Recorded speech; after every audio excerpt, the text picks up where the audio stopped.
I was actually talking to Netflix yesterday, and I was asking the same question you were, Gordon, like, what's happening, with Mhm. the show? How are we doing? And they did share a bit of news It's with the me whole that they cast. asked me to share with you, and it's kind of sensitive, so I think that's why they asked me to do it, It says no and it season may not two. be the news that we are expecting. Oh, So, yeah, it was a very special show for me, and I think it was for everyone else. And so, They're all like, um, I'm sorry if this is unexpected, we're not getting a season but two. they are not able to announce a season two for our show.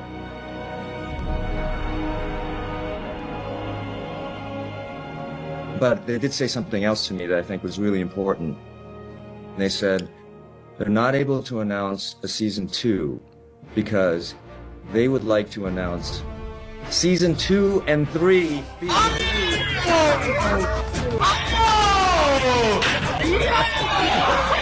He's awesome. I love him. no way! Not fine. Good. I did the first half. Daniel, screw you. Why would you Okay. do this to us? Yeah, you're No, screw you. You He's deserve a sweating. freaking Oscar. That's hilarious. Yeah, I don't know if that was scripted or not, if it was genuine, which I hope it was. But yeah, we're getting a season 2 and 3 for Avatar: The Last Airbender. Now, this is also going to be my part 2 of what I thought of the first season. I finally finished it, and I gotta say, I think it ended really strong.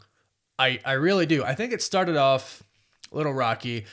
I think it was around like the fourth episode that I was like, oh, like I'm actually liking this. I feel like they felt more comfortable in their roles. I feel like the acting got a little bit better, the story got a little bit better, the visuals got better. And then when the finale came and I watched the finale, I was like, I think that was actually done really well. I actually went back and I watched the finale of, the Nickelodeon version, and I was like, yeah, I mean they changed some minor things here and there, right?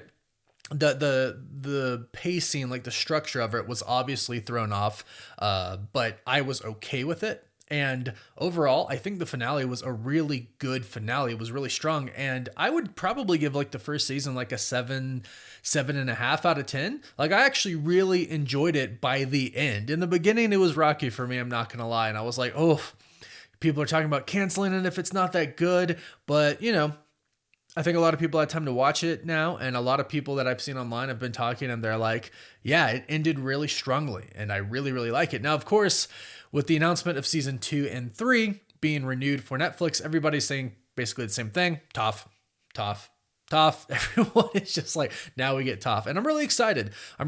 I think as the cast grows a little bit and they become more comfortable with each other, I feel like it's going to get better. I also think we need a little bit more direction with season 2 and 3. Sometimes I was like, this seems to be a direction problem, not necessarily like the actor's problem. A perfect example that I've been able to think of for this is like in the first episode and a few episodes, when people are dying because they're being lit on fire, their screams are so bad. And I'm sorry if you're one of those people who acted and are watching this video, but sometimes you just hear them screaming. They're like, ah. And I'm like, you're on fire. Your skin is melting. You are burning to death. You're not going to be like, ah. You are going to scream at the top of your lungs. That was one thing I was like, that's a direction problem. The director needs to step in and be like, no, this is how you need to scream. I would step in and be like, you're on fire. Scream like you're on fire and dying. Just one of the little things. But like I said, overall, thoroughly enjoyed it, especially by the end. I thought some visuals were really, really good. CGI was, you could tell some parts, but I don't want to be too nitpicky. I went into this wanting to enjoy it, and I think I enjoyed it a little more than I thought I was going to by the end, because in the beginning, like I said, I was like, oh no, like it's not going to end well. I'm going to give this like a 4 out of 10 or something. But hey, I think 7 out of 5 is where I land at. And I'm really excited for season 2 and season 3. Let me know your thoughts about this in the comments down below. Don't forget to subscribe for more videos, and I'll catch you all in the next one.